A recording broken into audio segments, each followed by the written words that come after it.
Firebase का brief सा जो इंट्रोडक्शन आप लोगों के साथ मैंने शेयर किया था फायरबेस का, आज हम स्टार्ट करेंगे कि हमने अपने फायरबेस के साथ अपनी एप्लीकेशन को, ये जो हमारी मोबाइल एप्लीकेशन है, इसको कैसे जोड़ना। ठीक है, ये हमारी एप्लीकेशन पड़ी हुई है जिसको हमने फायरबेस के साथ जोड़ना है, अटैच करना है। तो ये आज का हमारा टास्क है। इस टास्क को करने से पहले हमें क्या करना पड़ेगा, हमें बिल्कुल इनिशियल स्क्रीन पर जाना पड़ेगा। जब आपको पता है, आप जब अपने जीमेल के थ्रू फायरबेस कंसोल को खोलोगे तो आपके सामने जो फर्स्ट स्क्रीन आएगी वो कौन सी आएगी जी, अभी यहाँ पर खुलने लगी है। वो स्क्रीन आएगी जिसके ऊपर आपको ऑप्शन प्रोवाइडेड होगा कि आप एक प्रोजेक्ट जो है वो क्रिएट कर सको। ठीक है, आप अपना एक फर्स्ट प्रोजेक्ट जो है वो क्रिएट कर सको।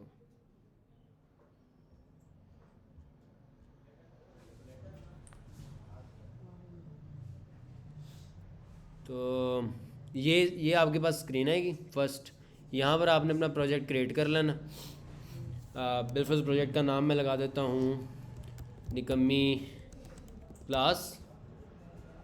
ये हमने प्रोजेक्ट क्रिएट करना है। उसके बाद गूगल एनालिटिक्स को के टूगल बटन को एक्टिवेटेड ही रहने देना है और कंटिन्यू के बटन को प्रेस कर देना है। यहाँ से अकाउंट को default account for Firebase select करना है और प्रोजेक्ट को क्या कर देना है। जब आप प्रोजेक्ट को क्रिएट करोगे तो आपका एक न्यूली प्रोजेक्ट क्रिएट हो जाएगा और फिर आपने जो है उसके अंदर कुछ फीचर्स को एक्टिवेट करना है उस प्रोजेक्ट के अंदर और उसके बाद आपने अपने कोडिंग के ऊपर चले जाना। तो कोडिंग में जाकर आपने एक स्पेसिफिक तरीका है जिसके ज़रिए आप अपने फ्लटर एप्लीकेशन को फायरबेस के साथ कनेक्ट करोगे। कैसे कनेक्ट करना है, वो एक लिंक है फ्लटर फायर के नाम से जिसको आपने खोलना है, जहाँ से आप हर नई अपडेट्स लर्न कर सकते हो, सीख सकते हो। firebase.flutter.dev का ये लिंक है। फ्लटर फायर ओवरव्यू आपको यहाँ से मिल जाएगा। ये फ्लटर फायर से आपको मुराद समझ आ रही है ना, फ्लटर और फायर से वो क्या मतलब ले रहा है, फायरबेस ले रहा है। तो फ्लटर के साथ फायरबेस को इंस्टॉल करने के लिए जो तरीक़ाकार है वो इसने आपको यहाँ पर एग्जैक्टली बताया हुआ है। मैं इसी को ही आपको फॉलो करके दिखाऊंगा। लेकिन सबसे पहले हम देख लें हमारा प्रोजेक्ट क्रिएट हो गया क्या फायरबेस में। तो ये जी क्रिएट हो गया है। अब हम कंटिन्यू के बटन के ऊपर क्लिक करेंगे और निकम्मी क्लास का प्रोजेक्ट जो है वो फर्स्ट क्रिएट हो जाएगा। हो गया कि नहीं हुआ, रिफ़्रेश कर लेते हैं। रिफ़्रेश करेंगे तो माइट भी आ जाए, क्योंकि क्रिएट तो फॉर श्योर वो हो गया है। ये आ गया, ठीक है जी। ये मेरी निकम्मी क्लास है जिसके ऊपर मैं क्लिक कर रहा हूँ। निकम्मी सिर्फ़ और सिर्फ डिसिप्लिन के मामले में है, वो भी बीच में सिर्फ 2-3 भेड़े हैं, बाकी तो सब ठीक है माशाल्लाह। ऐसे ही मैंने निकम्मी क्लास लिख दिया, लिखना यहाँ पर ज़हीन बच्चे चाहिए था, चलो कोई बात नहीं। अच्छा, ये आपके सामने जनाब खुल जाएगा। यहाँ पर आपको डिफरेंट ऑप्शंस नज़र आ रहे हैं।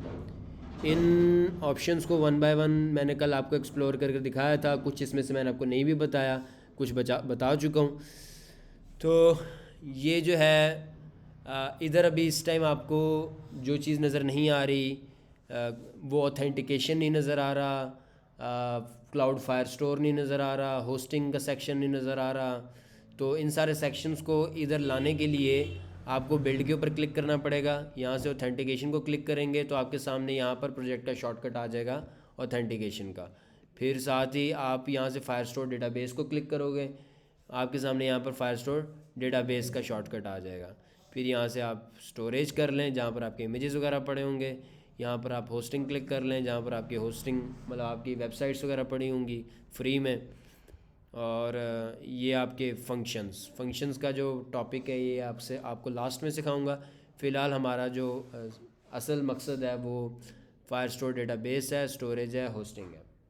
ठीक है, तो हम क्या करते हैं जी, अब हम सिंपली अब हमारा ये क्रिएट हो चुका है, लेकिन किसी वजह से शायद इंटरनेट के स्लो होने की वजह से रिस्पॉन्ड नहीं कर रहा। मैं फायरस्टोर डेटाबेस के ऊपर क्लिक कर रहा हूँ, वो क्लिक नहीं हो रहा। तो इस मसले को हल करने के लिए हम दोबारा से यहाँ पर इस लिंक को रिफ़्रेश कर लेते हैं, ओवरव्यू को, और वेट करते हैं।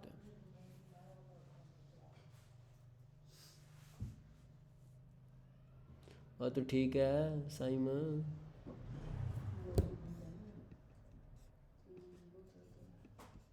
दर्द हो रहा है अभी भी?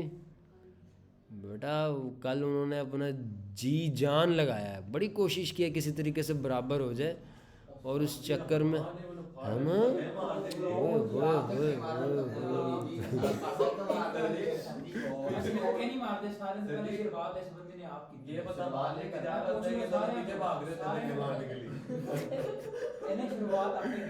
अल्लाह अकबर, उनकी उनकी इज्जत पर बात आ गई थी, इज्जत पर।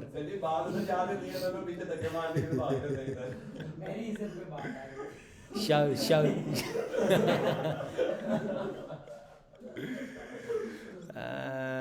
अब देखते हैं कि ये तेरी इज्जत के लिए क्या करेगा। आज से कौन कैप्टन है?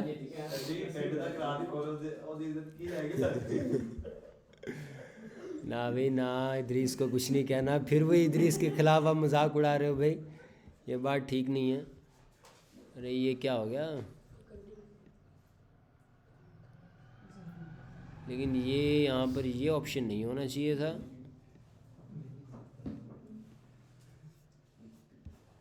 ये गलत ऑप्शंस पकड़ रहा है। हमारे पास ऑलरेडी प्रोजेक्ट हमारा क्रिएट हो गया, वो दोबारा से प्रोजेक्ट क्रिएट करवा रहा था। तो बहरहाल फायरस्टोर डेटाबेस पर क्लिक नहीं हो रहा, क्यों नहीं हो रहा? हम यहाँ से क्लिक कर कर देख लेते हैं। क्लाउड फायरस्टोर, यहाँ से भी क्लिक नहीं हो रहा। फायरस्टोर डेटाबेस और क्लाउड फायरस्टोर एक ही चीज़ है? हाँ एक ही बात है, फायरस्टोर डेटाबेस और क्लाउड फायरस्टोर बिल्कुल एक ही बात है। ये किसी वजह से, ये देखो अब हो गया click. I think internet slow है जिसकी वजह से ये इशू कर रहा है। बहरहाल फायरस्टोर डेटाबेस, अच्छा यहाँ से हम डेटाबेस को क्या कर लेंगे जी, क्रिएट कर लेंगे।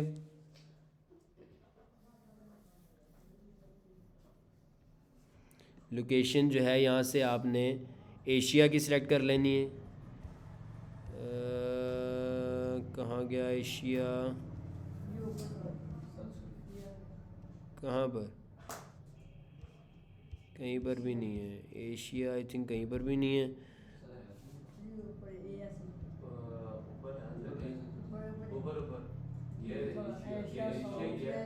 हाँ ये रहा, बिल्कुल ये रहा, एशिया साउथ।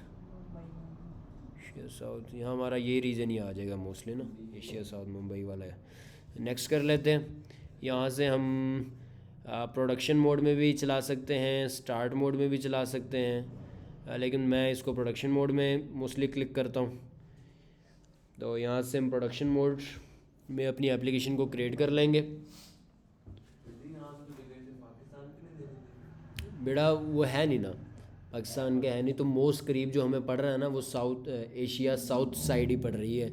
एशिया के साउथ में इंडिया और पाकिस्तान और बांग्लादेश शामिल है, तो इसलिए मैंने वो एशिया साउथ के रीजन को सिलेक्ट किया। तो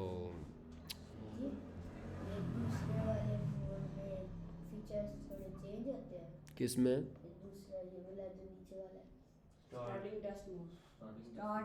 हाँ उसके अंदर थोड़ा सा फीचर्स चेंज होते हैं, बिल्कुल चेंज होते हैं। उसमें जो फ़र्क होता है ना वो रूल्स का होता है। फायरस्टोर डेटाबेस के ना एक रूल्स का सेक्शन होता है। एक वो सेक्शन है जहाँ पर आपका सारा डेटा सेव होगा, एक वो सेक्शन है जहाँ पर रूल्स सेट होंगे कि भाई किस किस्म के यूज़र्स आपके डेटाबेस को एक्सेस कर सकते हैं, कब कब एक्सेस कर सकते हैं, किस किस सूरत हाल में एक्सेस कर सकते हैं, ये रूल्स आप सेट करते हो। तो ये आपका वो फायरस्टोर डेटाबेस का रूल्स का सेक्शन होता है। जब तक ये हमारी डेटाबेस क्रिएट हो रही है, हम वापस अपने कोड में जाते हैं और यहाँ से हम अपनी इस एप्लीकेशन को अपने इस प्रोजेक्ट के साथ जोड़ते हैं। ठीक है जी, तो इसको जोड़ने का तरीकाकार क्या होता है ये आप लोगों ने याद करनी है। कुछ कमांड्स हैं। पहले आपने टर्मिनल में जाना है, टर्मिनल में जाकर यहाँ से आपने अपना क्या करना है जी, कनेक्शन स्टार्ट करना। कनेक्शन करने के लिए जो सबसे पहली कमांड आप रन करोगे वो अपने प्रोजेक्ट में सबसे पहले इस पैकेज को डाउनलोड करोगे, फायरबेस कोर के पैकेज को। मैं यहाँ पर जाऊँगा, यहाँ पर पेस्ट करूँगा उस कमांड को, और उस कमांड की वजह से क्या होगा जी, फायरबेस कोर की जो पैकेज है वो आपके pubspec.yaml में डाउनलोड हो जाएगा। उसके बाद जो है आपके पास, आपने ये वाली कमांड रन करनी है, .pub global activate flutterfire _ CLI। इसको आपने कॉपी कर लेना है और यहाँ पर आपने जाना है वापस अपने टर्मिनल में, ठीक है जी। और यहाँ पर आपने क्या करना है जी, पेस्ट करना है उस कमांड को, एंटर प्रेस करना है। एंटर प्रेस करोगे तो आपका फ्लटरफायर CLI भी जो है ना वो एक्टिवेट डाउनलोड हो जाएगा। मेरे पास ऑलरेडी मौजूद था, इसलिए उसने मुझे कहा कि भाई आपके पास ऑलरेडी न्यूएस्ट अवेलेबल वर्जन मौजूद है, लेकिन बहरहाल आपने ये कमांड लाजमी रन करनी है। अगर आपके पास ऑलरेडी है तो आपको ये कमांड रन करने की ज़रूरत नहीं है, फ्लटरफायर CLI, ठीक है। उसके बाद जो तीसरी कमांड आपने रन करनी है ये फ्लटरफायर कॉन्फ़िगर की कमांड है। इधर जाना है आपने और यहाँ पर से पेस्ट करना है। उससे क्या होगा, आप देखोगे कि ये material.dart के नीचे ना ऑटोमेटिकली एक जो है वो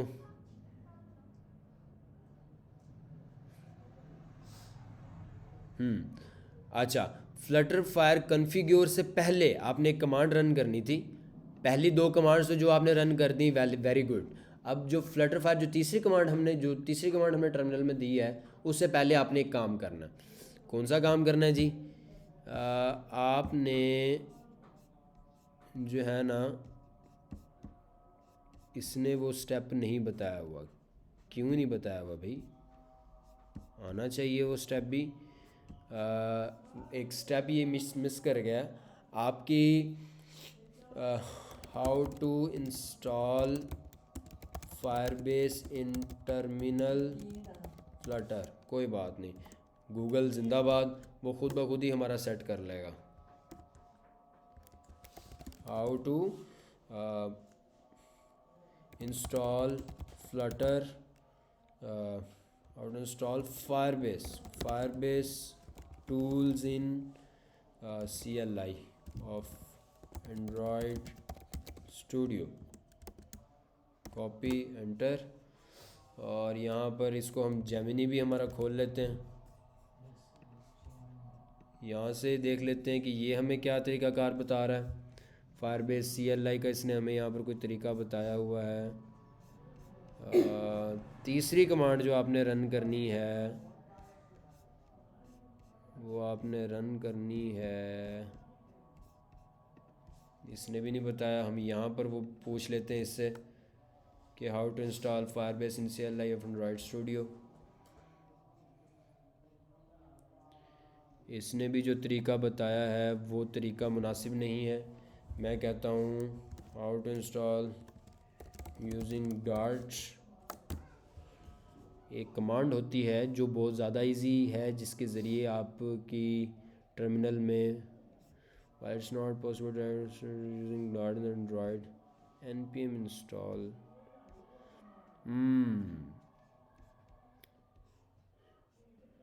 शेड अबव, ठीक है।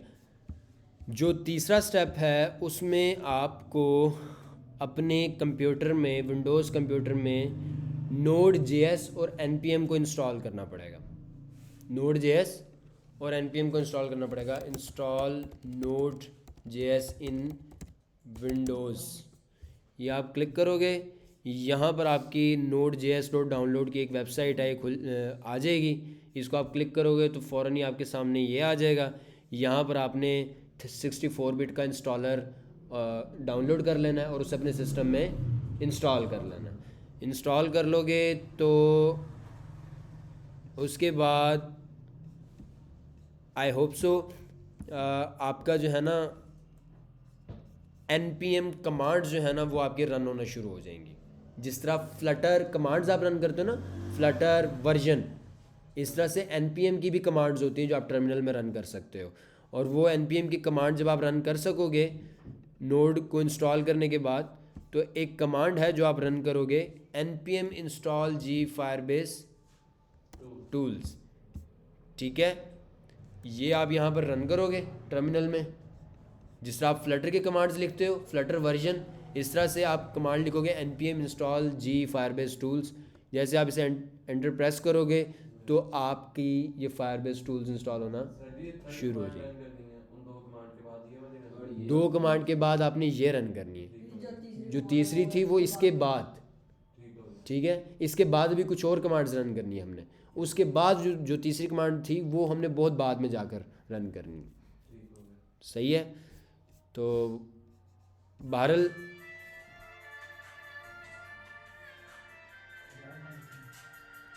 बेटा तू बाहर ही रहा कर, तू आता क्यों है? और सब्र कर, उनका बाद में बात करता हूँ मैं।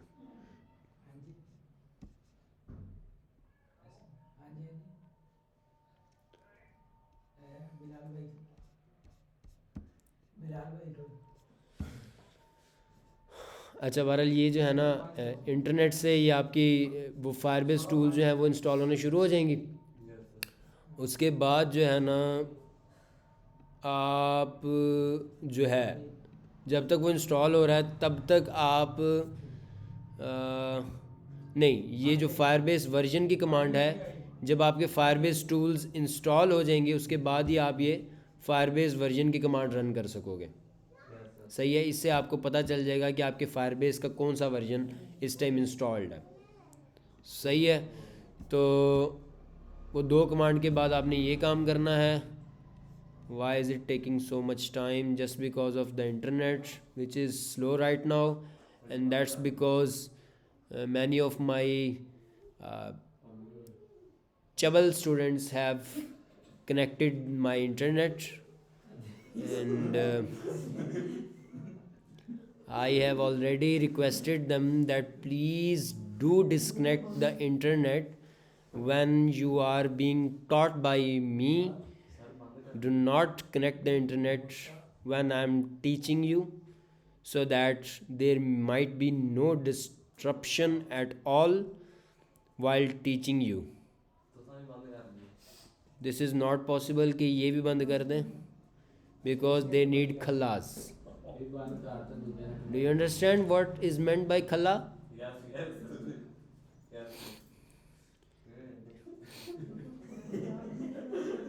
Yes. Without giving khala, you know, the mind do not get organized. Khala is the requirement of human, ठीक है, ये ज़रूरी होता है। और लो जी, ये हमारे फायरबेस के टूल्स जो हैं वो इंस्टॉल हो गए हैं। अब हम यहाँ पर कमांड रन करेंगे जी फायरबेस वर्जन, ठीक है। ये फायरबेस वर्जन ये देखो जी 13.4.0 जो है हमारा इस वक्त क्या है जी, फायरबेस वर्जन। जो आप Node.js डाउनलोड करोगे उसके बाद आप npm वर्जन की कमांड भी रन कर सकोगे, जिस तरह आप फ्लटर वर्जन की कमांड रन करते हो, ठीक है जी। अब हम स्ट्रॉन्ग पोजीशन में है कि हम अपनी, हमारा बेसिकली मकसद है कि हम अपनी इस एप्लीकेशन को अपनी फायरबेस के साथ कनेक्ट करें। अब जो काम हमने करना है, फायरबेस इनिट की कमांड हम रन करेंगे, मतलब हम अपने इस प्रोजेक्ट में फायरबेस इनिशियलाइज करेंगे। फायरबेस इनिट का क्या मतलब है, ये मैं आपके सामने कमांड लिखने लगा हूँ, फायरबेस इनिट, एंटर। अब ये क्या होगा, मेरे इस प्रोजेक्ट में फायरबेस इनिशियलाइज होगा, ठीक है जी। फ्लटर फायर कन्फिगर की कमांड रन करने से पहले हमें फायरबेस इनिशियलाइज करना पड़ता है अपने प्रोजेक्ट में। गलती से अगर आपने फायरबेस इनिशियलाइज नहीं किया और डायरेक्टली फ्लटर फायर कन्फिगर की कमांड रन करोगे तो काफ़ी एबनॉर्मलिटीज़ क्रिएट होंगी। तो अब आपको पता है, मुझे पता है कि भाई हमने इस प्रोजेक्ट में सिर्फ और सिर्फ फायर स्टोर को कनेक्ट करना है अपनी एप्लीकेशन के साथ, क्लाउड फायर स्टोर को, ताकि हम अपना डेटा जो है वो उसके पास सेव करवा सकें। हम होस्टिंग को कनेक्ट करेंगे ताकि हम अपनी वेबसाइट को या अपनी एप्लीकेशन को ऑनलाइन रख सकें, ठीक है। सिर्फ वेबसाइट को, होस्टिंग पर सिर्फ वेबसाइट्स अपलोड होती हैं, एप्लीकेशंस आपकी प्ले स्टोर पर अपलोड होती हैं। तो हम अपने इस प्रोजेक्ट को होस्टिंग के साथ इसलिए कनेक्ट करेंगे ताकि हम इस एप्लीकेशन की वेब एप्लीकेशन इस एप्लीकेशन की वेब एप्लीकेशन को होस्टिंग के ऊपर होस्ट करवा सकें। होस्ट का मतलब होता है इंटरनेट के ऊपर रखवाना, मेहमान बनाना, आपकी एप्लीकेशन को लोगों को वो एक्सेसिबल हो, लोग उसको इस्तेमाल कर सकें। तो अब मैं क्या करूँगा, मैं चूँकि मुझे फायर स्टोर चाहिए, यहाँ से मैं एरोज़ के बटन को ऊपर नीचे कर सकता हूँ। फायर स्टोर चाहिए, मैं इस फायर स्टोर के ऊपर स्पेस का बटन क्लिक किया मैंने। फंक्शंस नहीं चाहिए अभी, होस्टिंग चाहिए। इस होस्टिंग के दो तरीके हैं, एक ऊपर वाला एक नीचे वाला। आप ऊपर वाला क्लिक करेंगे स्पेस बटन के ज़रिए। हाँ क्यों नहीं हो रहा है, वो ग्रीन बटन नहीं नज़र आ रहा आपको। उसके बाद ये जो है वो स्टोरेज है, स्टोरेज, ठीक है जी। ये स्टोरेज आपने क्लिक कर लेना स्पेस बटन के ज़रिए, एंटर के ज़रिए नहीं, स्पेस बटन के ज़रिए। और बाकी कुछ भी नहीं आपने अभी हमें चाहिए। फंक्शंस जब मैं आपको सिखाऊंगा तब हम फंक्शंस भी मतलब अटैच करेंगे। लोकल एमुलेटर्स की अगर जब हमें इन फ्यूचर ज़रूरत पड़ी तो हम उसको भी अटैच करेंगे। सर दस्त हमें 3 चीज़ें चाहिए थी, फायर स्टोर, होस्टिंग और स्टोरेज।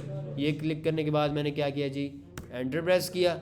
अब मैं यहीं से फायरबेस के ऊपर एक नया प्रोजेक्ट भी क्रिएट कर सकता हूँ, या फिर डायरेक्टली कोई मेरा अगर एग्जिस्टिंग प्रोजेक्ट पड़ा हुआ है तो मैं उसको भी यूज़ कर सकता हूँ हाँ वहाँ से।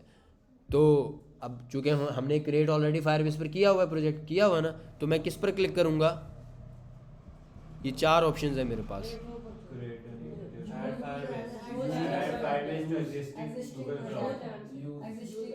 Existing, use an existing project, क्योंकि हमारे पास फायरबेस में ऑलरेडी प्रोजेक्ट पड़ा हुआ है। तो मैं एंटर प्रेस करूँगा, लेकिन आप देखोगे कि जो हमारे निकम्मे बच्चे वाला प्रोजेक्ट है ना, वो हमें यहाँ पर अभी डिस्प्ले नहीं होगा।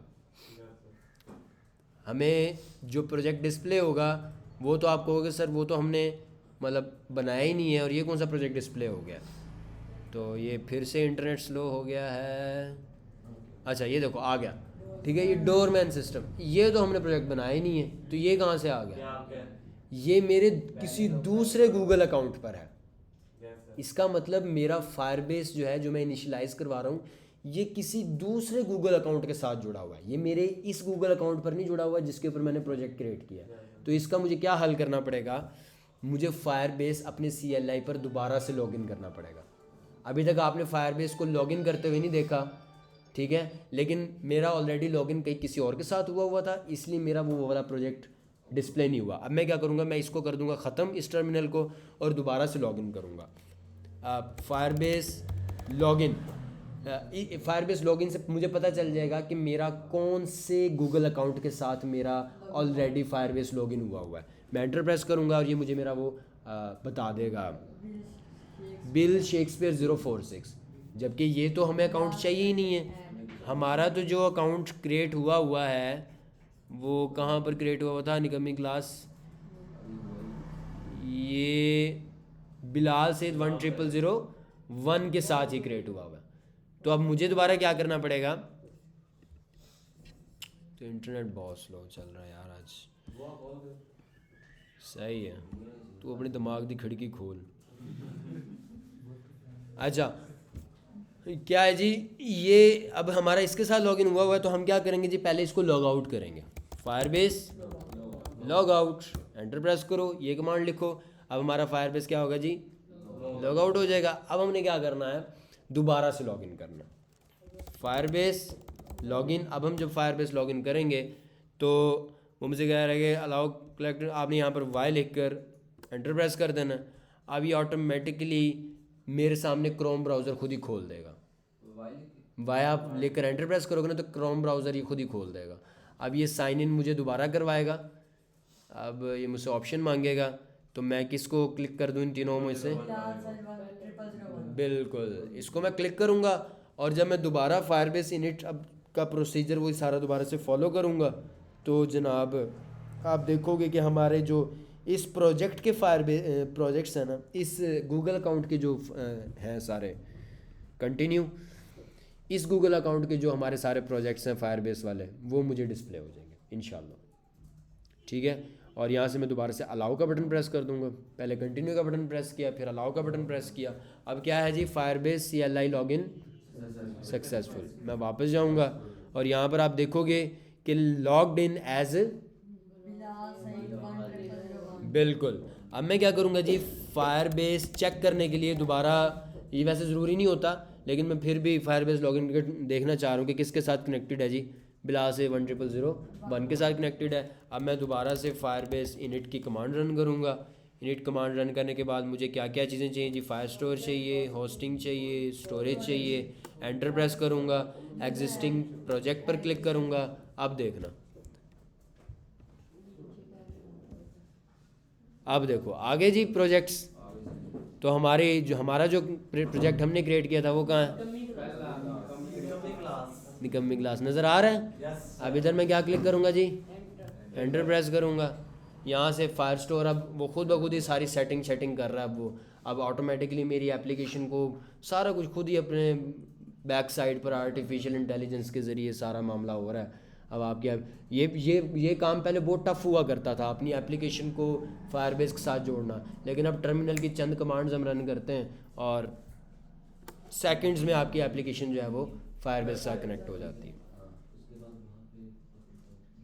या अब आप देख रहे हैं, पहले वो फायरस्टर रूल्स का उसने मुझे पूछा था, फिर उसने fire store dot indexes dot JSON का मुझसे पूछा है। मैंने इस पर भी एंटर प्रेस कर दिया। पूछ क्या रहा है कि जो आपकी फायर स्टोर के लिए जो फाइल यूज़ होगी वो कौन सी होगी, तो यही होगी। अच्छा, यहाँ पर आपने थोड़ा सा चेंज करना होता है। What do you want to use as your public directory, मतलब आपकी जो वेब एप्लीकेशंस के लिए जो फोल्डर होगा वो कौन सा यूज़ होगा। तो मोस्टली जो आपकी क्या अपना होती है ना, वेब एप्लीकेशंस जो पड़ी हुई होती है ना आपकी, वो बिल्ड के अंदर वेब फोल्डर में पड़ी हुई होती हैं, बिल्ड के अंदर वेब फोल्डर में पड़ी होती हैं। तो मैं यहाँ पर उसे कहूँगा कि भाई आपने पब्लिक फोल्डर नहीं यूज़ करना, आपने बिल्ड स्लैश वेब के फोल्डर को यूज़ करना है मेरी होस्टिंग के लिए। ये भी आप ऊपर देख रहे हो क्या लिखा हुआ नज़र आ रहा है, ये इस टाइम होस्टिंग का सेटअप क्रिएट कर रहे हैं। तो जो जब भी मैं वेब एप्लीकेशंस क्रिएट करूँगा तो वो जो मेरी वेब एप्लीकेशंस कहाँ क्रिएट होती हैं, वो मेरी बिल्ड फोल्डर के अंदर, वेब फोल्डर के अंदर क्रिएट होती हैं। तो इसलिए मैंने यहाँ पर बिल्ड स्लैश वेब का की डायरेक्टरी दी है। अब यहाँ से मैं एंटर प्रेस करूँगा। इधर भी आपने एन का बटन दबाना है, वाई का बटन नहीं दबाना। यहाँ पर क्यों नहीं दबाना, क्योंकि वेब के फोल्डर में आपकी एक फ़ाइल होती है index.html, ठीक है, ये यहाँ पर लिखा भी हो /index.html। एक वो होगी जो आपने ऑलरेडी क्रिएट की हुई होगी, एक वो है जो ये अपनी तरफ से डाल देता है। तो हम इसे कह रहे हैं कि भाई अपनी तरफ से वाली मत डालना, हमारे वाली डाल। हाँ, वाई से येस है, /n से है नो। तो n का मैंने लिख के एंटर प्रेस कर दिया। और set up automatic builds and deploys with GitHub, no. अब जो है स्टोरेज सेटअप हमारा स्टार्ट होगा। अच्छा, ये स्टोरेज सेटअप हमारा इसलिए सक्सेसफुल नहीं हुआ क्योंकि हमने फायर स्टोर की डेटाबेस तो क्रिएट की थी यहाँ पे हमारी निगमी क्लास में। यहाँ पर हमने डेटाबेस ऑलरेडी एग्जिस्ट। मैं इसको क्रॉस करता हूँ, ऑथेंटिकेशन पे दोबारा क्लिक करता हूँ, दोबारा फायर स्टोर डेटाबेस पर क्लिक करता हूँ। अब हमारी फायर स्टोर डेटाबेस तो सक्सेसफुली क्रिएट होगी हुई है, ठीक है, लेकिन हमारा स्टोरेज सेक्शन अभी कंप्लीट नहीं हुआ था, जिसकी वजह से हमें वहाँ पर एरर आ गया हमारे कोड के अंदर। तो मैं यहाँ से दोबारा से गेट स्टार्टेड करता हूँ, start in production mode click करता हूँ, नेक्स्ट करता हूँ, डन करता हूँ।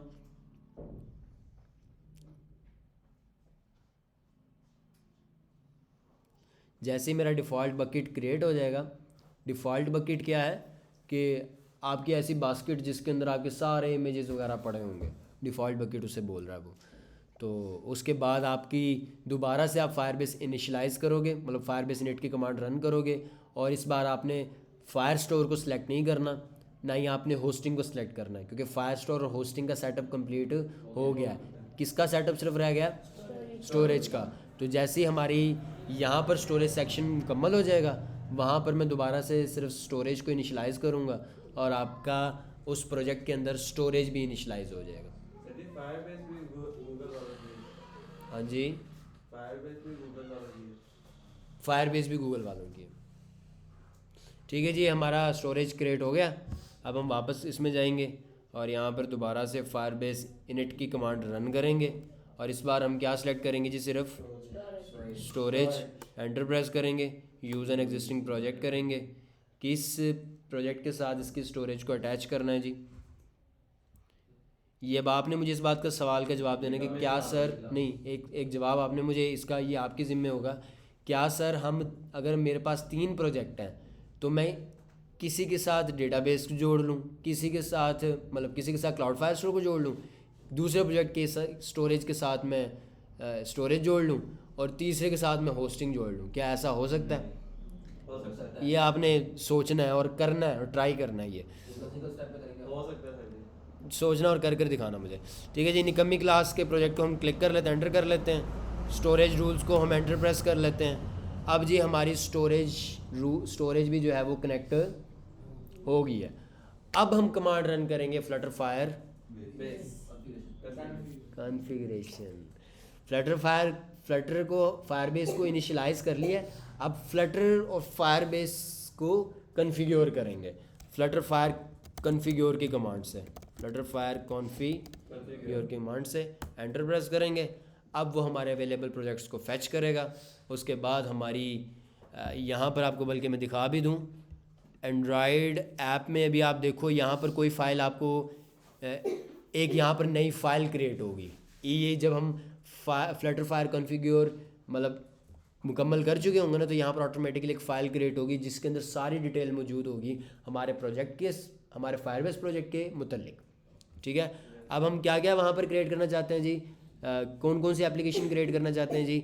हम अपनी इसकी एंड्रॉयड एप्लीकेशन क्रिएट करना चाहते हैं, iOS नहीं क्रिएट करना चाहते। iOS भी क्रिएट कर लें, चलो iOS भी क्रिएट कर लेते हैं। macOS क्रिएट करना चाहते हैं, नहीं। वेब क्रिएट करना चाहते हैं, यस। अच्छा जी, अब ये इधर एंटर प्रेस करने से पहले मैं आपको दिखा दूं प्रोजेक्ट ओवरव्यू में कि बच्चों यहाँ पर देखो, यहाँ पर अभी एक भी एप्लीकेशन ऐड नहीं हुई हुई। यहाँ पर add an app to get started, यहाँ पर मैं ऐप पर क्लिक करूँगा तो एप्लीकेशंस ऐड होंगी। ठीक है, लेकिन अभी यहाँ पर कोई भी ऐप क्रिएट नहीं हुई हुई। मैं वापस जाता हूँ और यहाँ पर मैं एंटर प्रेस करता हूँ। अब निकम्मी क्लास के लिए वो एंड्रॉयड एप्लीकेशन तैयार कर रहा है निकम्मी क्लास के प्रोजेक्ट के लिए, फिर वो iOS के लिए करेगा और फिर वो वेब के लिए करेगा और आपके यहाँ पर ऑटोमेटिकली 3 एप्लीकेशंस क्रिएट हो जाएंगी आपके निकम्मी क्लास के प्रोजेक्ट में ऑटोमेटिकली। देखो अब कुछ भी नहीं, मैं वहाँ पर मैंने कुछ भी नहीं किया फायरबेस के ऊपर, डायरेक्टली मैं अपने टर्मिनल में कोड के थ्रू कर रहा हूँ जो कर रहा हूँ। टर्मिनल में करेंगे और खुद उधर क्लास बनेगी, उधर आपकी सब कुछ बन जाएगा। ये आपकी Firebase iOS app, this is the project URL, नहीं प्रोजेक्ट URL नहीं, इसे बोलते हैं आपका, क्या बोलते हैं इसे, इसका एक मखसूस नाम होता है, जहन में नहीं आ रहा, बाद में बताऊंगा। बहरहाल ये आपकी iOS ऐप क्रिएट होगी, एंड्रॉयड क्रिएट होगी। अब जल्दी आपकी वेब ऐप क्रिएट होने लगी है, ये देख रहे हो, फैचिंग registered web Firebase apps for project निकम्मी क्लास। ये अब आपकी वेब हो रही है क्रिएट, अब वेब को रजिस्टर किया जा रहा है। जैसे ये काम पहले सारा मैनुअली करना पड़ता था और मुझे बड़ी मतलब ना, मैं थक जाता था इस सारों को, वेब को अटैच करो, फिर एंड्रॉयड को अटैच करो, फिर जो iOS को अटैच करो, फिर वहाँ से गूगल services.json की फ़ाइल होती थी, डाउनलोड होती थी, वहाँ से उठाओ, कॉपी करके आकर ये ऐप के फोल्डर में आकर रखो, build.gradle के नीचे, ऐप के अंदर build.gradle यहाँ पर इसके नीचे रखनी पड़ती थी। तो अब ये सारा काम उसने ऑटोमेटिकली कर दिया है और उसने ऑटोमेटिकली एक लिब के अंदर यहाँ पर फायरबेस ऑप्शंस की क्या है जी, एक फ़ाइल भी ऑटोमेटिकली ऐड कर दी है। और यहाँ पर अभी आप मेन में देखो material.dart लिखा हुआ है, यहाँ पर उसने एक और चीज़ ऐड उसको करनी चाहिए, नहीं वो मेरे ख्याल एक और कमांड होती है, वो रन करेंगे। बहरहाल जो चीज़ मैं आपको दिखाना चाह रहा था, ये देखें, गूगल services.json की फ़ाइल उसने ऐड कर दी ऑटोमेटिकली। हाँ build app level build dot, दो फाइल्स होती है बिल्ड ग्रेडल की, एक होती है app level build dot Gradle, एक होती है project level build dot Gradle. ये जो आपकी ये इस ऐप फोल्डर के अंदर जो बिल्ड डॉट ग्रेडल है वो app level build dot Gradle है, जिसके नीचे आपकी नई फाइल क्रिएट हुई है। और एक आपकी है project level build dot Gradle, जो कि आपके एंड्रॉयड फोल्डर के अंदर होती है। अगर मैं आपसे कभी पूछूँ कि बच्चा project level build dot Gradle की फ़ाइल खोलो, तो आपने एंड्रॉयड के अंदर वाली बिल्ड डॉट ग्रेडल फाइल खोलनी है। अगर मैं आपसे कहूँ कि बच्चे ऐप के अंदर app level build dot Gradle file खोलो, तो आपने ऐप के अंदर वाली बिल्ड डॉट ग्रेडल फाइल खोलनी है। बहरहाल अब जो है वो एक file Google services dot JSON की क्रिएट हो गई है। अब इसको खोलने से पहले मैं आपको दिखाऊंगा फायरबेस के ऊपर कि क्या वहाँ पर एंड्रॉयड, आईओएस और वेब एप्लीकेशन क्रिएट होगी आपकी। इधर हम जाते हैं, रिफ़्रेश करते हैं और देखते हैं कि क्या हमारी यहाँ पर वो तीनों एप्लीकेशंस क्रिएट हो गई हैं या नहीं। हाँ जी, हो गई 3 ऐप्स। 3 ऐप्स, ठीक है। ऑटोमेटिकली आपकी 3 एप्लीकेशन इस प्रोजेक्ट के लिए रजिस्टर्ड भी हो जाती है और फुली सिक्योर भी हो जाती है फायरबेस में। फुल सिक्योर वाला सिक्योरिटी कैसे प्रोवाइड करते हैं वो मैं आपको बाद में बताऊंगा, लेकिन फिल वक्त आपकी एप्लीकेशन जो है वो आपकी इस प्रोजेक्ट के साथ अटैच हो गई है। लेकिन एक I think let me confirm के प्रोसेस में कोई चीज़ रह तो नहीं गई।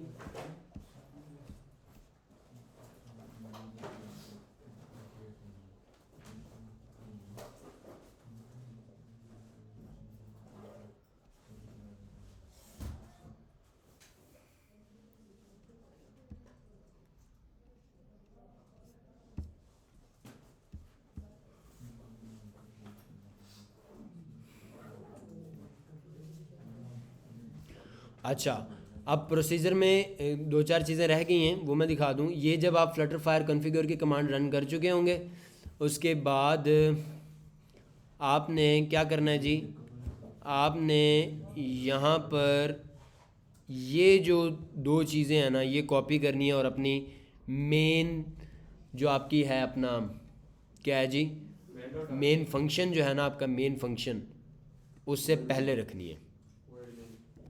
और याद रहे कि जिस भी फंक्शन में आप अवेट लिखते हो ना, जिस फंक्शन में अवेट लिखते हो उस फंक्शन में शुरू के अंदर यहाँ पर एसिंक लिखना पड़ता है। ये अवेट और एसिंक ASYNC एसिंक, ये क्या होता है ये मैं आपको बाद में बताऊंगा।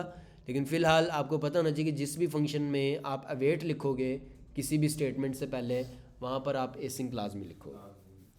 ठीक है जी। अब ये फायरबेस की लाइब्रेरी को हम कर लेंगे जी इंपोर्ट, और डिफ़ॉल्ट फायरबेस ऑप्शंस की भी लाइब्रेरी को क्या कर लेंगे जी इंपोर्ट। ये आपकी चंद जी इंपोर्ट्स हुई हैं और अब आपकी एप्लीकेशन जो है वो क्रिएट अटैच हो चुकी है। अब हम चेक कैसे करें कि क्या वाकई ही हमारी एप्लीकेशन कनेक्ट हो चुकी है। उसके लिए मैं आपको एक छोटी सी कमांड रन करके दिखाऊंगा और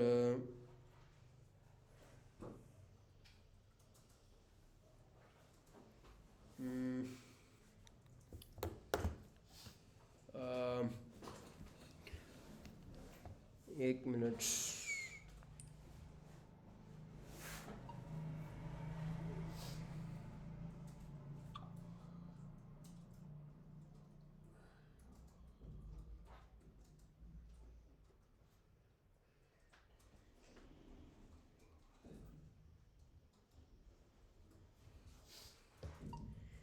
यार ये ना जो सबसे लास्ट वाली फ्लेक्स है ना, ये बिल्कुल ठीक है, इसमें नंबर भी ठीक लिखा हुआ है। और ना ये जहाँ पर आपने इंजीनियर बिलाल सीध लिखा हुआ ना, इसको आप शॉर्ट कर दो और ऊपर लिख दो बड़ा करके कंप्यूटर साइंस एकेडमी। ये इंजीनियर बिलाल सीध और नीचे कंप्यूटर साइंस स्पेशलिस्ट जो लिखा हुआ ना, इसको नीचे छोटा कर दीजिएगा और उसके ऊपर जो है ना इसी साइज़ में बड़ा कर ना कंप्यूटर साइंस एकेडमी ये लिख दीजिएगा।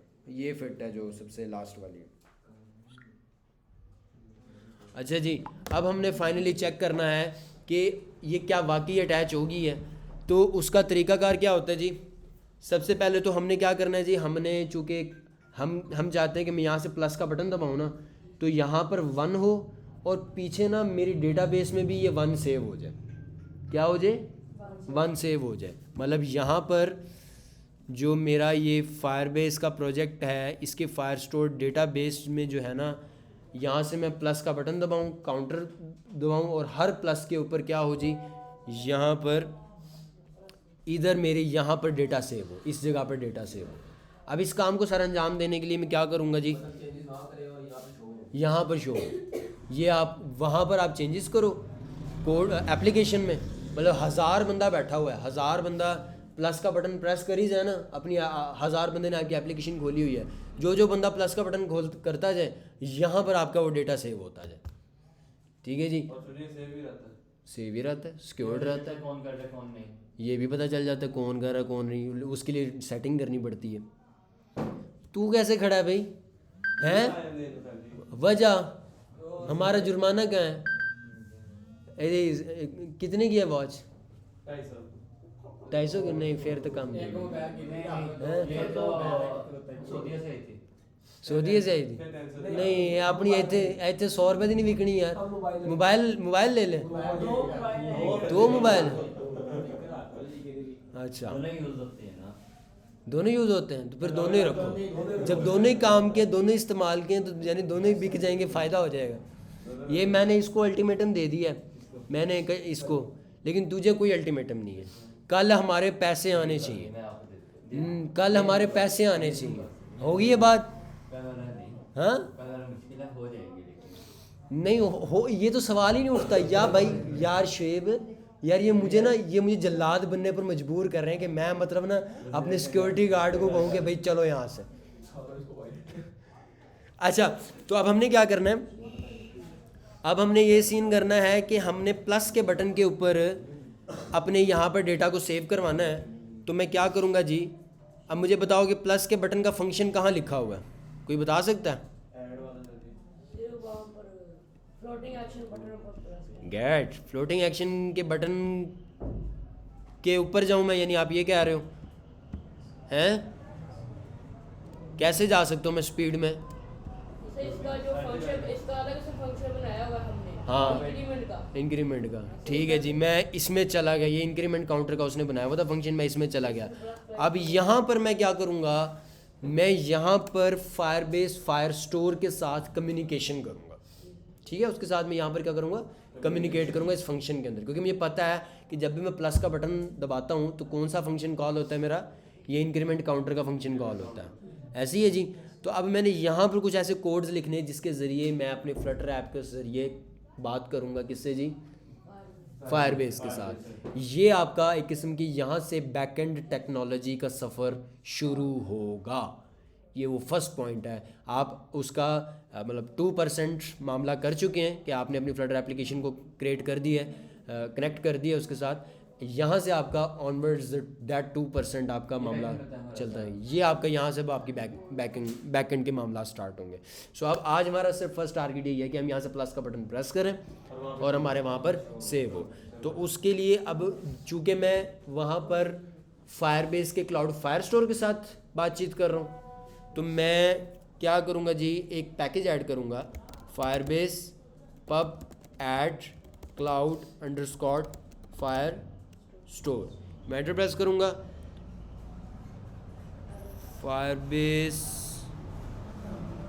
फायरबेस नहीं सॉरी फ्लटर पब ऐड है। क्या हो गया, बताया नहीं आपने?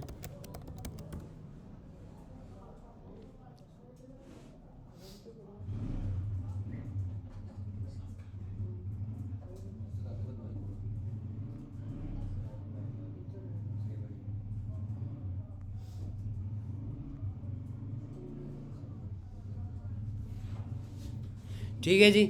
अब आपका क्या जी, pubspec.yaml में हम जाकर वैसे कंफर्म भी कर लेते हैं कि हमारा क्लाउड फायर स्टोर का पैकेज डाउनलोड हो गया है। तो आप देख सकते हो कि फायरबेस कोर और क्लाउड फायर स्टोर ये दो वो इमेजेस हैं जो कि क्या हो गए जी, क्या पुलिस को भेजी है? अच्छा अच्छा अच्छा, मैंने कहा शायद हमने वो जुर्माना लगा दिया ना, तो वो पुलिस को इन्फॉर्म कर रहा है कि भाई ये जो है ना जुर्माने मुझे बहुत लगा रहे हैं।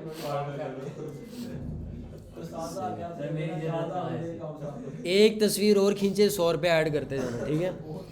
अगर आप खींचो तो खींचो, हाँ अब से इससे पहले वाला तस्वीर पे है नहीं। ना, हम इतने नाइंसाफ नहीं तस्वीर पे है हैं। ना, तस्वीर पे, वीडियो पे 500 है यार, थोड़ा लगा रहे हो आप। चलाने को 5,000 हाँ अच्छा जी, डन हो गया। अब फाइनली हम क्या करेंगे, हमारा जो मेन फंक्शन है इसके अंदर अब हमने क्लाउड फायरस्टोर का पैकेज डाउनलोड कर लिया है। अब एसिंक हम पहले लिखेंगे अपने फंक्शन के साथ और अवेट करवाएंगे, क्या वेट करवाएंगे, Firebase Firestore dot instance dot collection. इस कलेक्शन में, कलेक्शन का नाम रखो जी मेरी निकम्मी क्लास की किताब, ठीक है जी। नहीं यार, ज़हीन बच्चे हैं यार, ज़हीन बच्चे, कुछ चवल बची हुई हैं इसमें, डॉक। और इस डॉक्यूमेंट का नाम आप क्या रखना चाहते हो जी? बिलफर्ज मैं कहता हूँ इंक्रीमेंट काउंटर, और इंक्रीमेंट काउंटर में डॉट सेट कर देना आप, क्या सेट कर देना जी, एंटर प्रेस करो, इसमें आप सेट कर देना वैल्यू को सेट कर देना किसके साथ जी, जो भी आपका काउंटर की वैल्यू होगी। अल्लाह अल्लाह और खैर सल्लाह। इतनी सी कमांड से आपके फायरबेस फायरस्टोर के अंदर एक ज़हीन बच्चे की किताब क्रिएट होगी, जिसके अंदर एक डॉक्यूमेंट होगा इंक्रीमेंट काउंटर का, जिसके अंदर वैल्यू में वो आपकी हर बार जब भी आप प्लस का बटन दबाओगे तो काउंटर की वैल्यू को चेंज करता जाएगा। टेस्ट करें अब काम चल रहा है या नहीं चल रहा। लो जी, रीस्टार्ट कर लेते हैं एक दफ़ा एप्लीकेशन को और फिर बिस्मिल्लाह करते हैं। हैं नहीं सर जी, हम तो पहले किए थे। चलिए कंप्लेंट नहीं वाला सर जी, है। मैं मोबाइल पे और सर जी, मैं जब खेलने वो सेव होते हैं सर। सेव ही नहीं। पाओ जी पाओ। नहीं सर जी, पहले चेंज करना। हम तो ले आओ बेटा जी, हम नहीं सर जी। काते बैक कर दे। आपने तो मुझे कहा था, इसे तो कहा नहीं। आपने इसे तो नहीं कहा था, आपने मुझे कहा था ना। ओवरऑल क्या थे आप? तुम लोग क्या, तुम लोग इसकी गांजे के पीछे से रख के तूने खींचे तक गांज भी है और स्क्रीन भी है क्या नहीं, साइड पे था गुस्सा था। ये क्या शेव यार, जिस बात से मना करता हूँ वही काम करते हैं यार। सरासर बदनामी कर दी। गाली देता आकर प्रोग्रामिंग तस्वीर खींचना कर दी। क्या बनेगा यार। उससे खींचिए बस। यार मैं मेरे भाई को जुर्माना क्यों कर रहे हो? सर जी से यार माफ कर देना ठीक है। बहुत शरारती बच्चे हैं। मैं बता रहा हूँ नेक्स्ट टाइम मैं जल्लाद बन जाऊँगा। मैंने मतलब जो है ना, जुर्माने वाले बच्चों को बगैर जुर्माना दिए बैठने, ये ज्यादती से नहीं कहते।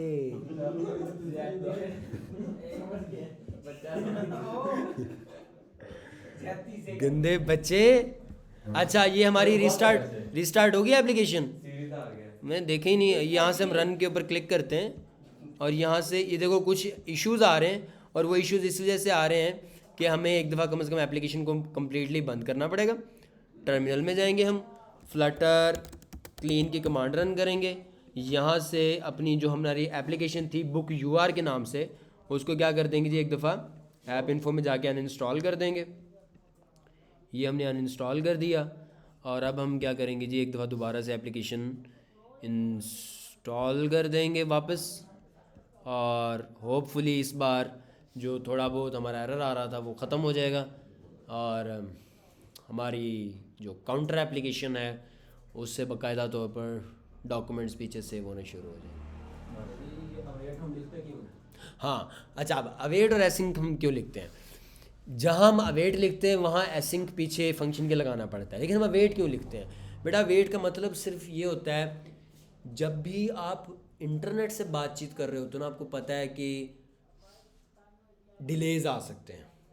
इंटरनेट स्लो होने की वजह से ये ना हो कि अल्लाह देता साहब आपकी इस स्टेटमेंट को छोड़ें और आगे भागते जाएं और पीछे पता चले कि इंटरनेट ना होने की वजह से पीछे डेटा सेव ही नहीं हुआ।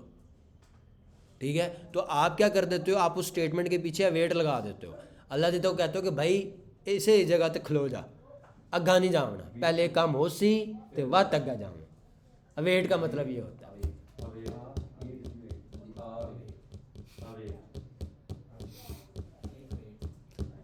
अच्छा जी, एरर्स आ गए, बिस्मिल्लाह करते हैं जी। I love the errors. Single dex file cannot fit requested this dot dex file cannot exceed this one merge dex. I think इसमें मुझे जो चीज़ करनी है वो ये, अब एरर देख लो, ये तुम लोगों को भी आएगा। कल ग्रुप में भी किसी ने पूछा था और मैंने इसी एरर का हल बताया था शायद।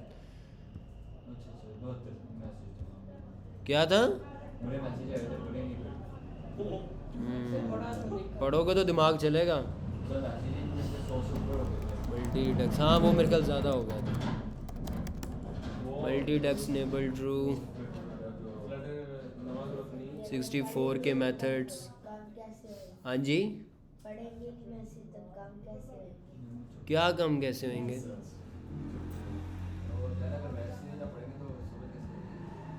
अच्छा जी, यहाँ पर ये देखो, ये लाइन ऐड करनी है हमने मल्टी डेक्स इनेबल ट्रू की। कहाँ ऐड करनी है? जो आपकी ऐप लेवल की बिल्ड डॉट ग्रेडल फाइल है उसके डिफ़ॉल्ट कॉन्फ़िग सेक्शन, एंड्रॉयड के डिफ़ॉल्ट कॉन्फ़िग सेक्शन में आपने ये मल्टी डेक्स इनेबल ट्रू की क्या है जी, ये कमांड ऐड करनी है। कमांड नहीं, sorry, code, line of code ये ऐड करना है। और साथ ही आपने डिपेंडेंसीज सेक्शन में ये वाली इम्प्लीमेंटेशन भी सेव करनी है जो कि आपके एंड्रॉयड की ब्रैकेट से बाहर में है। ये एंड्रॉयड आपकी ब्रैकेट है, इसको आप बंद करोगे। हाँ, कहाँ गया इम्प्लीमेंटेशन सेक्शन ही नहीं है इसके अंदर। Very bad. फिर हम क्या करते हैं जी, हम इस पूरी डिपेंडेंसीज़ के सेक्शन को कॉपी कर लेते हैं और इसको हम एंड्रॉयड से बाहर रख लेते हैं। ये एंड्रॉयड बंद हो रहा है यहाँ पर एंटर प्रेस करते हैं और यहाँ पर हम इस डिपेंडेंसीज़ को सेव कर देते हैं। और अब हम दोबारा से एप्लीकेशन को रन करने की कोशिश करते हैं। लेट्स सी हमारी एप्लीकेशन अब रन होती है या नहीं। मैं बहुत खपा करता था इन छोटे छोटे एरर्स में। ओए होए होए, ठीक से ना स्टैक ओवरफ्लो इस्तेमाल करना आता था, ना कोई बताने वाला होता था। ये ग्रुप भी मैंने बनाया, वरना इसका कोई ग्रुप भी नहीं होता था कि जहाँ पर चलो बंदा एक्सपर्ट से पूछ लेता है। तो और जो फेसबुक के ग्रुप्स हैं वो ऐसे चबलूस ग्रुप्स हैं कि वहाँ पर वो बंदा पूछे भी तो कोई जवाब किसी का आते ही नहीं था। तो मुझे फिर ख्याल आया कि एक व्हाट्सएप ग्रुप होना चाहिए। और देखें चल पड़ा मल्टी डेक्स इनेबल ट्रू एंटर करने से। अब जी हम प्लस का बटन प्रेस करते हैं और देखते हैं कि पीछे वहाँ डेटा सेव होता है या नहीं। ये मैंने प्लस का बटन प्रेस किया,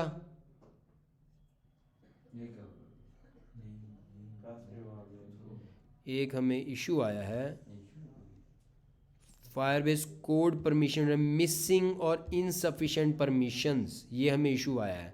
हमारा जो फायरस्टोर की डेटाबेस के जो रूल्स हैं ना उसमें हमने एक परमिशन ऐड नहीं की हुई। वो परमिशन क्या है जी, हमने उधर ये डाला हुआ है कि जो अनऑथराइज्ड बंदा है ना वो मेरी डेटाबेस यूज़ ना कर सके। ये हमने वहाँ पर रूल सेट किया हुआ है। लेकिन अब हम वहाँ पर एक रूल सेट करेंगे कि भाई सरे दस्त जो है ना, मतलब का शान और जैन जैसे लोग भी हमारी डेटाबेस इस्तेमाल कर सकें। तब हम वापस जाते हैं और यहाँ पर जाकर हम निकम्मी क्लास में जाते हैं और यहाँ पर हम रूल्स में जाते हैं और रूल्स में जाकर हम उसे कहेंगे कि भाईजान अगर बंदा ऑथेंटिकेटेड नहीं भी है ना तो भी आप मेरी डेटाबेस में रीड और राइट कर सको।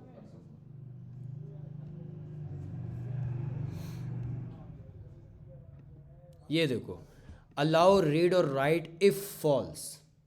ठीक है, इसका मतलब इफ़ फॉल्स से मुराद ये है कि अगर तो मतलब बंदा जो है वो ऑथराइज्ड है तो रीड और राइट करना है, वरना नहीं। तो मैं इसे कहता हूँ भाई कोई भी कंडीशन नहीं सेट करनी, बंदा जैसे मर्ज़ी मुंह वाला हो, आप सरे दस उसका डेटा डाल देना। अब ये पता है क्या, अगर हम ऑथेंटिकेशन के सेक्शन को यूज़ करके बंदे को ऑथराइज़ करवा लेना तो फिर ये कंडीशन लगी भी होगी तो डेटा सेव हो जाएगा। लेकिन अभी चूँकि हमने साइन इन नहीं करवाया, बेटा उमर जाना चाहते हो जा सकते हो आप, तो अगर हमने साइन इन नहीं करवाया हुआ, वालेकुम अस्सलाम, तो भी अब क्या होगा जी, डेटा सेव हो सकेगा। तो मैं वापस फायरस्टोर डेटाबेस में जाता हूँ और अब जाकर जो है दोबारा से वहाँ से मैंने रूल्स वो ख़त्म इफ़ फॉल्स ख़त्म करके मैंने अलाउ कर दिया, पब्लिश कर दिया अपने रूल्स को। उसके बाद मैंने अब प्लस के बटन के ऊपर क्लिक करता हूँ तो देखते हैं क्या होता है। ये मैंने प्लस के बटन को क्लिक किया और हो गया। यहाँ से 1 हो गया। अब देखते हैं वहाँ पर सेव हुआ है कुछ, ये मैं रिफ़्रेश करवाता हूँ और देखते हैं कि क्या हमारा डेटा यहाँ सेव हुआ है। तो आप देखोगे फुल्ले खाओगे भाई, खाने फुल्ले फुल्ले ना खाएं यार आज सारे हैं। कितना जुर्माना पड़ा हुआ है हमारे पास? 500 तो 75 हो गए सर, अच्छा उसमें से 300 उसका वो बाकी या आगे सर। अच्छा जी, ये देखो ज़हीन बच्चे की कलेक्शन है, किताब है जिसके अंदर एक डॉक्यूमेंट क्रिएट हुआ होगा हमारा, जिसका नाम क्या है जी? नहीं, जो अंदर डॉक्यूमेंट था वो हमने किस नाम से क्रिएट किया था? मेन में जाते हैं, इंक्रीमेंट काउंटर के नाम से। ये इंक्रीमेंट काउंटर के नाम का जो है वो सफ़ा क्रिएट हो गया, डॉक्यूमेंट, डॉक मतलब सफ़ा क्रिएट हो गया और सफ़े के अंदर डेटा लिखा हुआ है वैल्यू। अब हम यहाँ से दोबारा से प्लस का बटन दबाते हैं, ये प्लस का बटन दबाया और यहाँ पर देखते हैं ऐड हुआ है। वहाँ पर ही नहीं हुआ था। इंटरनेट स्लो है, वो 2 3 हो गया तो वहाँ पर 2 होना चाहिए, 1 है। बहरहाल ये देख रहे हो अब वो ऐड होता जा रहा है। प्लस का बटन दबाया, यहाँ पर 4 हो गया, यहाँ पर वो हो गया होगा 2, वो बाद में 3 हो गया था, 3 हो 4 हो जाएगा। अब 3 है। अब यहाँ पर उधर 4 अच्छा कोई बता सकता है कि हम इसको एक जैसा कैसे कर सकते हैं कि यहाँ पर भी जो डेटा हो वो वहाँ पर भी हो? कोई है यहाँ पर ज़हीन का बच्चा? यहाँ पर तो जब 1 हुआ था तब वहाँ पर 0 तुझे अपने पे कोई भरोसा नहीं है नहीं यार जी वाला नहीं है? जब यहाँ पर हम लोगों ने फर्स्ट बार क्लिक किया था यहाँ पर तो 1 हुआ था, लेकिन वहाँ पर कुछ नहीं था और 0 हुआ था वहाँ हाँ वहाँ पर 0 होगा। पर। एक नंबर पीछे है वो। हाँ ये तो पता लग गया। काउंटर आगे प्लस प्लस लगा दो। काउंटर की कहाँ पर काउंटर क्या गया?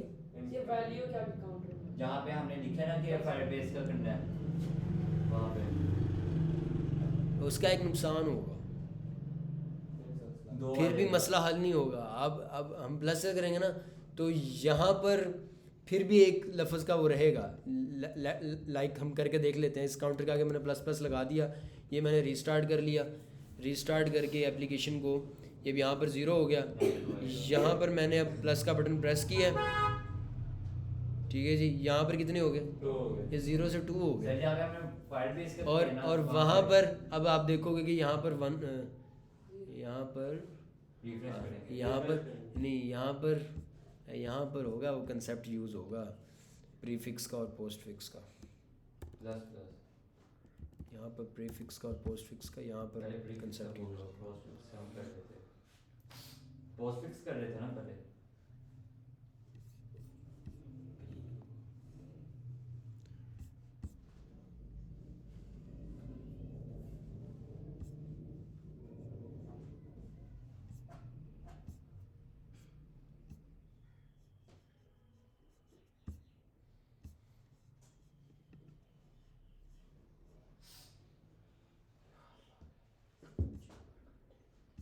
चार इकट्ठे हो गए हैं इंटरनेट स्लो होने की वजह से।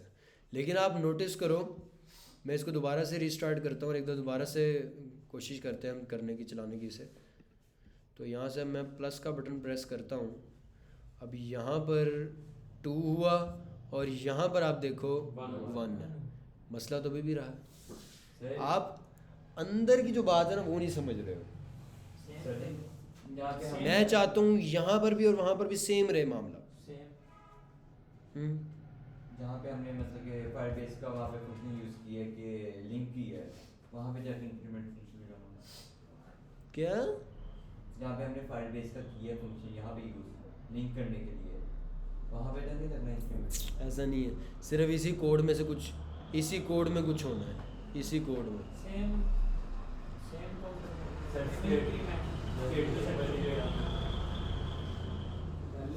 स्टेट बता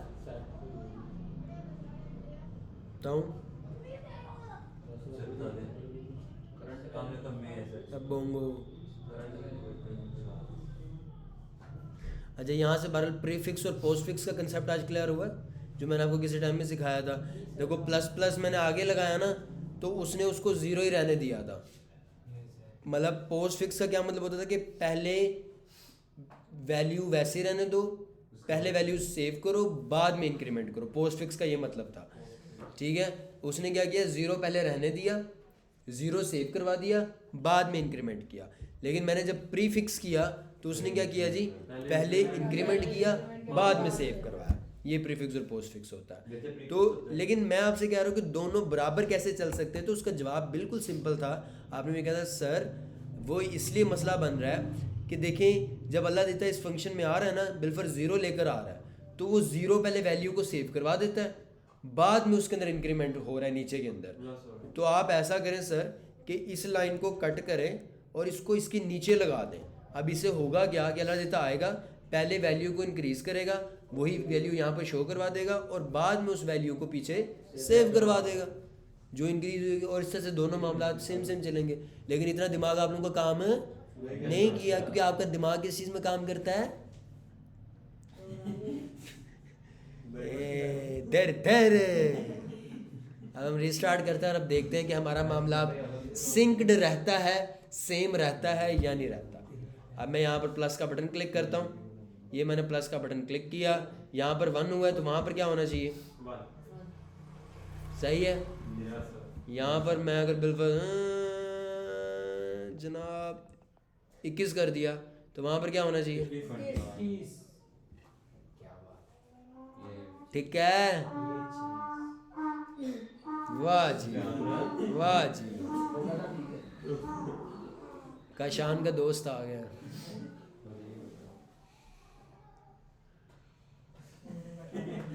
अच्छा, उसने भी दोस्ती से इनकार कर दिया। उसने कहा मैं काशान का मेरा स्टैंडर्ड ना डाउन करो प्लीज। चलो जी, समझ आ गई बच्चों।